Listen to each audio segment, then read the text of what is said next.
భగవద్గీతలోని చిట్ట చివరి శ్లోకం. ఎత్ర యోగీశ్వర కృష్ణో ఎత్ర పార్థో ధనుర్ధరః తత్ర శ్రీర్విజయో భూతిర్ధ్రువ నీతిర్మతిర్మమ. అర్థం ఏమిటంటే, ఎక్కడ యోగీశ్వరుడైన శ్రీకృష్ణుడు ఉంటాడో, ఎక్కడ ధనుర్ధారి అయిన అర్జునుడు ఉంటాడో అక్కడ నిశ్చయంగా ఐశ్వర్యము, విజయము, అసాధారణ శక్తి, నీతి కూడా ఉంటాయి. ధృతరాష్ట్రుని విచారణతో భగవద్గీత ప్రారంభమైంది.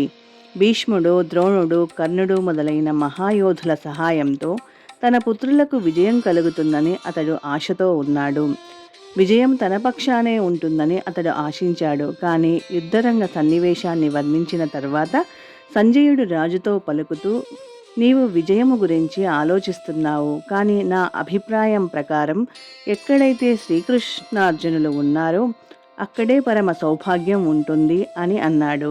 ధృతరాష్ట్రుడు తన పక్షాన విజయాన్ని ఆశించలేడని అతడు నేరుగా ధ్రువపరిచాడు. శ్రీకృష్ణుడు ఉన్న కారణంగా విజయము అర్జునుని వైపే నిశ్చయంగా కలుగుతుంది.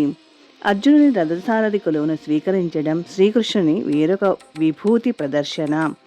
శ్రీకృష్ణుడు సకల విభూతి పూర్ణుడు. జై శ్రీకృష్ణ.